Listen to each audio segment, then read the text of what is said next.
PORTSMOUTH Talk YouTube channel. Slim Overton here, and just coming to you live right now. Most of you will see this probably recorded, but just wanted to come on and just say a few things. Um, First of all, hello everybody, and glad to see you here with me. But we've been doing this social media thing for a while, and want to continue to do that. But sometimes I like to come on and just get to know the people that watch us and ask for you to continue to watch us on all our platforms and let us know what you want to see so we can bring you content that will be pleasing to you and something that you will watch. And we will do that. But you know, how's everybody doing? How do you feel out there? The ones that are getting older, do you feel like you're blessed to even get older? Do you are you frustrated because you are getting older? Time waits for no one. We all going to get older. But do you feel the frustration sometimes because you can't do some of the things you used to do? Uh, don't sweat it. Don't let it bother you.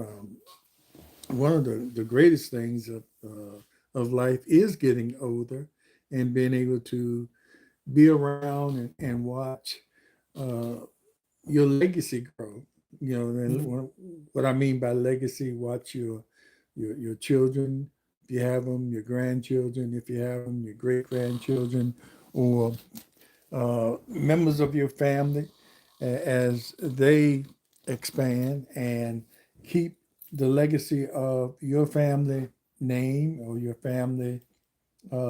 family's history alive. That's very important. And to be able to be around as long as you can to see some of those things uh, happen, to see people grow and how they grow, especially when you think about, I used to always just think about when young teenagers were unexpectedly uh, died because of bad choices they made, not because some disease just came about and something they had no control over, really, that they couldn't stop, but things that decisions you make, places you go, and people you associate with that put you in harm's way, where one day, one night, one weekend, your life can just be snuffed out just like that, and you haven't even begin to live,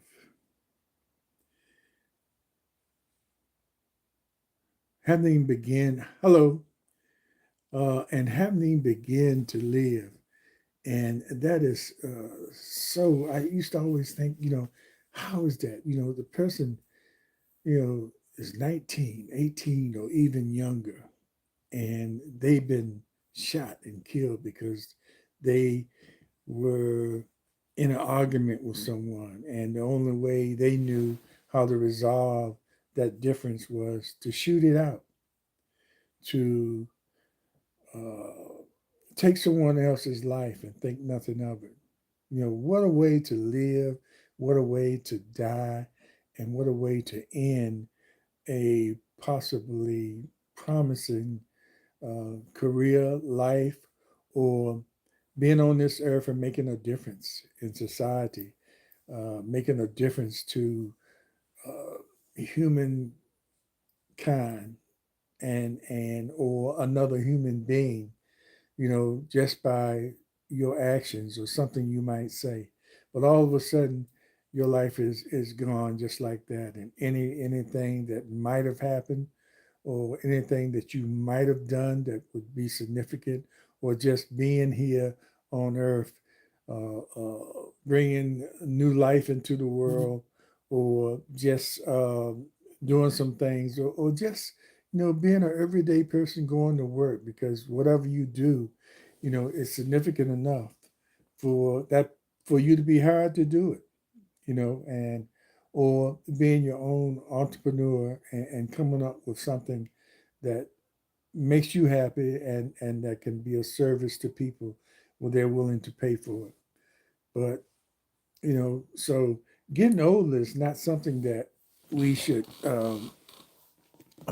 be upset about or fear or think about why am I getting older? Why do I have these aches and pains? Why is it harder to do some of the things that used to be real simple for me to do? But I can still do it. I can still contribute to society. I can still be relevant, you know, even as I get older. I had a conversation with uh, a man here in the city that we live in Portsmouth, Virginia. He turned 100 years old in July. His name was Coach He was a football coach. So usually when they were coaches like that, they carry that name throughout their life, Coach Horace Savage, even though he was an educator and was a very fine educator as well as coach and motivator. Most coaches are great motivators of young men and women and the students that they taught and the life that they lead, as far as by example. So, and to talk to someone that's been on earth that long and seen a lot of things that we only read about in the history books, they actually experienced it as a child or as a young adult. And to be able to talk to them and find out what it was like to be there, to uh, uh, be alive during the Jim Crow era when black people couldn't do certain things just because of the color of their skin. And it was just things that you had to accept because many of them were laws on the books that kept us from doing anything like voting or interracial marriage, uh, and then the laws that weren't on the books that we knew we couldn't do, or he knew he couldn't do, or had to abide by, or he could get taken out by an angry mob or a single person with no consequences for the people who violated your freedom, your right to live, and just listening to him talk. And me being 71, I experienced some things myself that I look back on and wonder about how amazing those times were and to see the difference eras, the different decades, how things change and how things are invented. Being a teenager or a young adult at a time where there were no cell phones, where there were pay phones, and if you missed a call, you missed a call. It wasn't no leave a message and I'll get back with you, or I'm in a place where I can't talk to you, so I'll text you. None of that.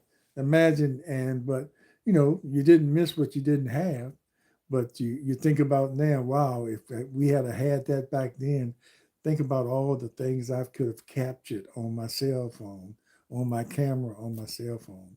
But things were meant to be the way they were meant to be during the time because we had to grow into a lot of things that we had to grow into technology little by little. You remember before the cell phone really was uh, prevalent for everybody. You had the beepers.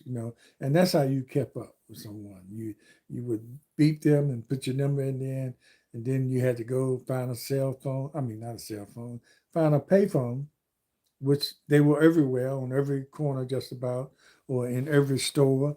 Or you had to go home, wait till you got home, and return that call to the people from your home phone, from your land phone, they call them now. Now you can just answer the people instantly. You can answer their texts instantly. Um, Even the people can know your location by seeing it on your phone if you hit that. A lot of things can be traced by your phone. A lot of people can be traced by your phone. So the technology comes at a time when we're ready for it. You know, back then we probably wouldn't have been ready for it. Can you imagine being in high school and having a camera cell phone in the late '60s and early '70s? Yes, it would have been nice to capture some things, but boy, we would have missed out on a lot of I believe, a lot of lessons that we would have that we had to sit through in school at that time, where the teachers had total control over their classrooms. And not saying they don't have control over it now, but it's a little harder. That's why you see them trying to take the cell phones out of the classrooms, and it's an argument for that too. For some parents, say I need to be able to be in touch with my children at all times, and that's because it's the time, the sign of the times. You know, we have the cell phones now; it's a part of our life, and people, don't want to give it up. You heard grown folks now that didn't have them, like myself, at a certain point. But leave your house and forget your phone, and you've already gone a few miles away from home. Sometimes you turn around and risk the chance of being late for work or for whatever event you were going to make sure you had that phone.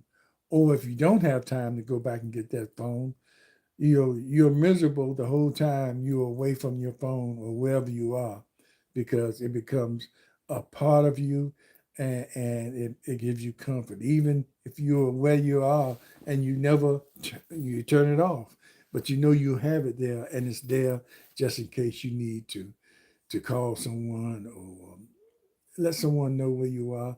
So you know that's just where it is now.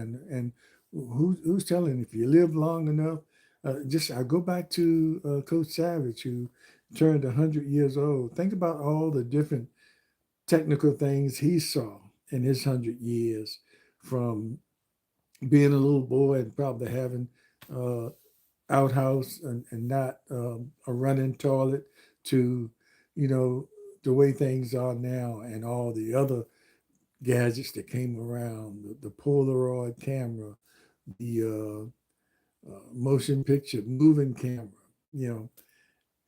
that after a while it was available to the everyday citizens. It became affordable, and you could take movie cameras of your family and have and be able to cherish them, uh, and all the different things that came about with cars, and the new technology with cars and the safety issues of them. Wow, it's just amazing. So getting older, it's nothing to be upset about that you can't do certain things that you used to. It's just a pure blessing to be able to get older, and uh, in many cases, you can bless someone else because of your experience, the things you have seen, the things you have gone through in your life. You can share that with people that have yet to experience some of the things you've gone through. And you might keep somebody from making a mistake. Or if they still do it, they can be assured that, wow, I was told that was going to happen. So that won't happen again. But the main thing is just being able to share information that could help someone. And, that's the beauty of just being around for a while. And remember, you don't ever feel like because you get older and it's another generation coming up behind you that that you're still not relevant. I always advocate for the older, uh, wiser, more experienced people to work together with the younger people coming up, who tend to be more creative, who tend to know more about the new technology because they were born into it. And you put those two together, you can do some amazing things. So I never could understand why older people talk about young people, they don't know what they're talking about, and young people talk about older people, they don't know what they're talking about. when collectively they could be a powerful force. And just the mutual respect for each other's generation uh, is unstoppable. But yet, we, in some cases, we are divided. And you can notice if you have the groups that have that combination, and most groups do, you can see success in whatever they try to do, because there's certain roles that people can play that, the older people in the group might not be able to do certain things that the younger people can do because they have more energy to do that. But the older people can come up with things because of their experience that the younger person didn't even think about. They said, we can do this, and then the older person can wisely tell them, well, from my experience, I had to do it this way because that way didn't work. And, that's how it works. That's how it all goes together. But sometimes, we kind of fight each other. And, you know, but we all be the wiser if we just work together and have that mutual respect for each other, because especially the younger people for the older people, because one day you're going to be there, and especially the older people for the younger people, because one day, because at one time you were them, and hard-headed like them, and stubborn like some of the older people. So let's work that out, y'all. Let's count our blessings, whether we happen to be young and upcoming, or older and wiser and more experienced. It's a winning combination, y'all. You know, so remember to watch Portsmouth Coffee Talk and all the other YouTube platforms we have, like the Slim Nation One-on-Ones experience, the Slim and Shona show, which has its own YouTube channel now, which check us out. And the title of that is Our Take on It, and that's how the channel is listed on YouTube. Our Take on It, and Slim and Shona, myself and my high school classmate, Shona Choate, and we do it virtually. She's in Georgia, and I'm here in Virginia, and we have a good time with it and share information and just have good conversations and good guests on there to help us along and talk about what's going on today, and some of our back in the day experiences from high school, and what's going on now, and sharing information. So watch Sportsman Coffee Talk, watch Slim Nation's one-on-one experience, and watch the Slim and Shona show, namely Our Take on It. And I have something else coming up under the Slim Nation one-on-one experience called City Talk, where we basically uh, be talking about city news throughout the Hampton Roads area. Not just Portsmouth, where I live, but all the Hampton Roads cities, where I will try to talk to people, officials in different cities, and share information on what services each city might offer, or um, questions that I have run across from people about what they need to do, who they need to contact to get those services and provide it to them by the city. You'd be surprised at how many people go a long time and not know what services their city has that they can take advantage of. So we're all in for uh, taking advantage of the social media thing. And even at my age of 71, this is sort of gratifying to me to be able to do this. And I encourage other people to do this too. It's something where we all have something to share. Just like I say, when I've interviewed local authors that have written books, and we always say everybody has at least one book in them as far as talking about their life experiences. And you never know until you start talking about it or look back on it. Some of it might be good, some of it might be bad, some of it might be some things you don't want to remember or you don't want to share. But that's all up to you. But even and before I end, I'm thinking about I've been trying to put together a book, but what I'm thinking about doing, and you can let me know how you feel about it.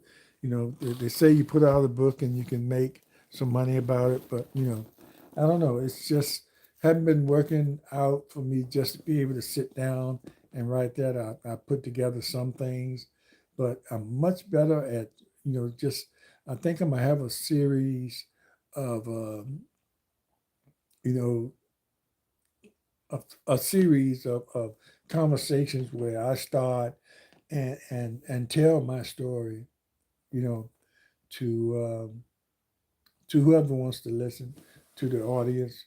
To be on one of my platforms and just start from telling my story. And most people now, if they've been watching, know I was adopted and didn't find out I was adopted until I was like 21 or 22.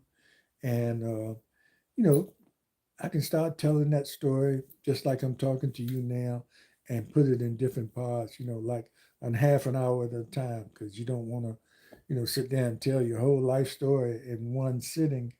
Um, One thing, probably can't remember all that at once, but, just do a half an hour series at a time and cover certain areas chronologically uh, of my life and certain things I've been through. I've had some, just like all of us, had an interesting life and can really fill a book or fill a video just talking about some of the things that you have experienced and some of the things you've learned, the mistakes you made, and just how life be life. So I think I'm gonna do that and just put it out there in a half an hour series and just call it simply my life on this earth or whatever. I'll come up with some kind of title, starting with my life growing up, as being raised as the only child, but finding out later I had three other brothers, but and how that was, and being raised as somewhat privileged child. My father, was an attorney, so he did quite well, and you know, we pretty much had everything, the necessities of life, and maybe a little bit more, and talk about that and how how that kind of privileged life, not as privileged as some people, but not as having a little bit more than others, and that was an interesting time of my life too. Not really realizing how privileged I was, and you know, sometimes if you don't realize it, you don't take advantage of it like you should, and realize how lucky you are. But that's a part of the story that I'll be telling. So, uh, thanks for watching, and we'll see you when we see you again next time. So take care, and this is Slim Overton. Let's see how I can get out of this. Slim Overton kind of signing off.